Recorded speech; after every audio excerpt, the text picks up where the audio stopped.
मेरे सभी भाइयों को राम राम। तो कैसे हो मेरे सारे भाइयों? होप करता हूँ आप सब ठीक होगे। तो आज मैं ये वीडियो बना रहा हूँ मैं अपने लास्ट कंपटीशन जो लखनऊ में हुआ था 23 फैब को, फेडरेशन कप IBBF का।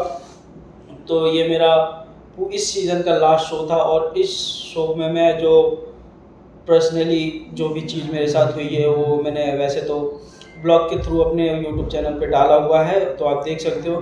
बाकी कुछ चीज़ें हुई जो मैंने क्लिप नहीं बना पाया, वीडियो नहीं बना पाया, तो वो मैं आपको अपने फीडबैक के थ्रू मैं बताना चाहूँगा क्या क्या हुआ क्या नहीं हुआ मेरे साथ। ये जो इवेंट हुआ था मेरे साथ बहुत ही मतलब कैसे बताऊँ मैं आप लोगों को, बहुत ही हार्ड था मेरे लिए।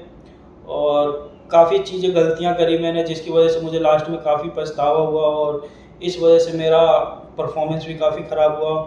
और अभी भी मैं कुछ गलतियाँ कर रहा हूँ जिसकी वजह से मेरी हालत काफ़ी ख़राब है।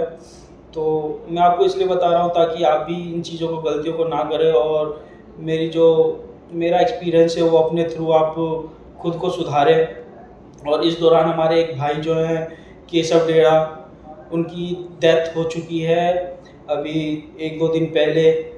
शो में थे हमारे साथ संडे वाले दिन और तीसरे चौथे दिन ही उनकी डेथ हो गई कुछ गलतियों की वजह से। तो उन भाई को दिल से बहुत बहुत प्यार और भगवान उनकी आत्मा को शांति दे। तो चलिए शुरू करते हैं हम अपनी जर्नी जो लखनऊ में फेडरेशन कप हुआ था। तो 22 तारीख को मैं घर से निकला, रात के 9:30 बजे की मेरी बस थी, सॉरी 10:30 बजे की बस थी, तो मैं 9:30 बजे निकला। और उस टाइम पर मेरा 2 किलो वेट ऊपर था। मुझे 60 केजी में खेलना था, वेट मेरा 60 केजी अंडर था और उस टाइम पर मेरा वेट 2 किलो ऊपर आ रहा था और अगले दिन ही हमारा वेट होना था। तो मैं वेट तोड़ने के लिए मैं पैदल पैदल अपने घर से 4 किलोमीटर दूर जो बस स्टॉप था वहाँ तक मैं पैदल पैदल गया, ये सोचकर कि मेरा कुछ वेट टूटेगा। और ये जो मेरा वेट बढ़ा था बेसिकली लास्ट 1 हफ्ते पहले ही मैंने एक शो खेला था और उस शो खेलने के बाद ही मैंने 3 दिन तक लगातार बहुत ज़्यादा खा लिया था, मीठा खाया था, घर का खाना खाया था, पता नहीं क्या क्या खा लिया था। तो इस वजह से मेरा बॉडी इतना ज़्यादा वेट हो गया था, मतलब 3 दिन में ही 7-8 किलो वेट बढ़ गया था। इस वजह से मुझे थोड़ा सा दिक्कत हुआ था वेट तोड़ने में। तो मैं वहाँ से पैदल पैदल अपने बस स्टैंड तक गया 4 किलोमीटर चलते चलते, जिसकी वजह से एक तो 3 दिन तक मैंने कुछ भी नहीं खाया हुआ था, 0 कैलोरीज पर था और 0 वाटर था, बिल्कुल मतलब कुछ भी नहीं खाया था, बस संतरे चूस रहा था ताकि बस थोड़ा सा गला गीला रहे। वो भी पूरे दिन में बस एक संतरा कंप्लीट कर रहा था एक एक बाइट लेकर। तो फिर वहाँ से बस में बैठे हम, हमारी बस आई 11 बजे। फिर बस में बैठे बैठे गया और फिर वहाँ पर भी पूरी रात भूखे प्यासे रहा और वेट फिर भी मेरा सुबह तक 500 ग्राम ही कम हुआ था, मतलब 1.5 किलो अभी भी बचा हुआ था।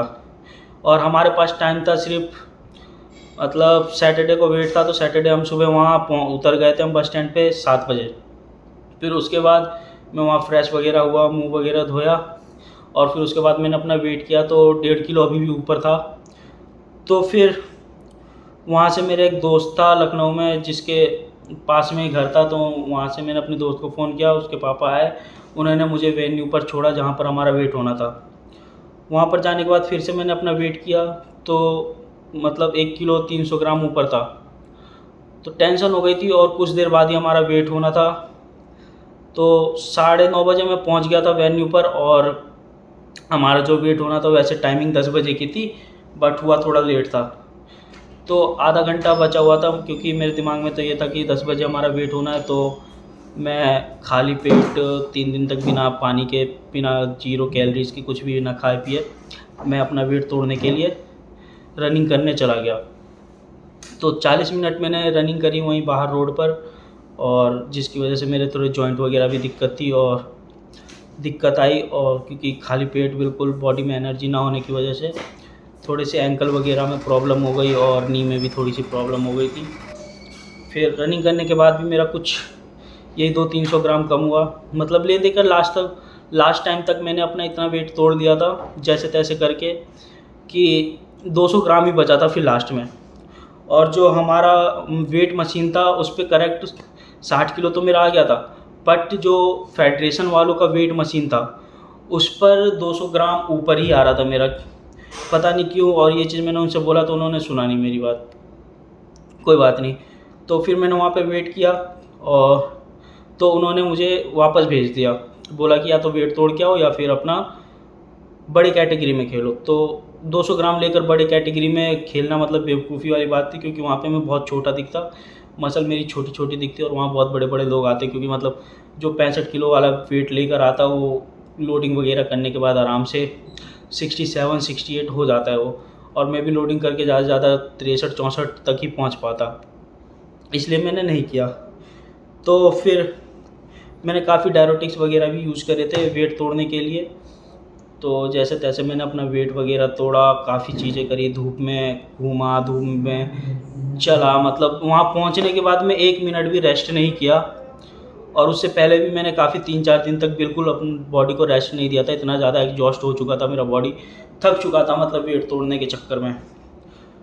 डेली 3-3 4-4 घंटे वर्कआउट, उसके बाद 2-2 घंटे कार्डियो करना, पूरे मेरे पैरों की हालत हो चुकी थी ख़राब।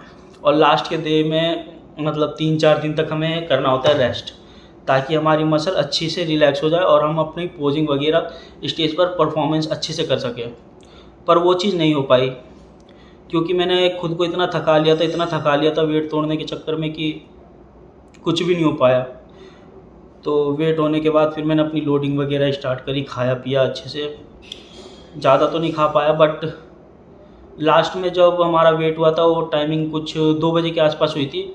फिर वेट होने के बाद जैसे तैसे मेरा वेट तो हो गया था, बहुत मुश्किल से हुआ था बेसिकली, क्योंकि धूप में घूमा, पानी सुखाया बॉडी से, धूप में लेटा, काफ़ी देर तक चलता रहा, जब तक मतलब वेट कम नहीं हुआ तब तक मैं चलता ही रहा, बिल्कुल भी बैठा नहीं, लेटा नहीं, सोया नहीं, पूरी रात सोया नहीं था। बस में वैसे ही बैठ के आया था तो ज़्यादा देर सो नहीं पाया, मतलब 1 घंटा सो रहा हूँ, फिर आँख खुल जा रही है, फिर सो रहा हूँ, फिर आँख खुल जा रही है, ऐसा था।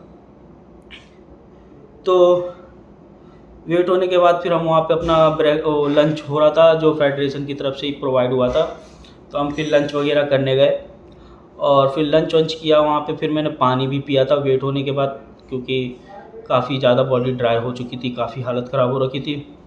पर बॉडी इतनी ज़्यादा मेरी थक गई थी कि मैंने परफॉर्मेंस बहुत ही ज़्यादा ख़राब हुआ। फिर अपना वहाँ पे हमने खाना वाना खा के फिर अपना रूम में गए, जो फेडरेशन की तरफ से प्रोवाइड हुआ था।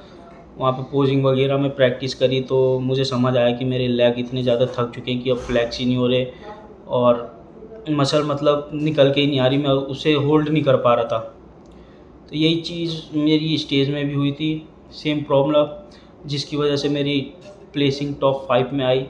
बट मुझे ऐसा लगता है मैं डिज़र्व और अच्छा करता था, क्योंकि मैं वहाँ पे पोजिंग नहीं कर पाया। अब पोजिंग नहीं कर पाया तो बार बार मैं अपनी मसल को फ्लैक्स करने की कोशिश कर रहा था, बट वो बार बार छूट जा रही थी और सांस बहुत ज़्यादा फूल रही थी। थकावट इतनी हो चुकी थी कि मैं अपनी मसल को होल्ड नहीं कर पा रहा था पोज करते हुए। इस वजह से मेरी प्लेसिंग बहुत मुश्किल से मैं टॉप 5 में आया, क्योंकि मुझे तो वैसे निकाल दिया गया था टॉप 5 से भी। बट जैसे तैसे मैंने खुद को पोजिंग करके जितना हो पाया मैंने अपना बेस्ट टू बेस्ट देकर अपने को टॉप 5 में लेकर आया।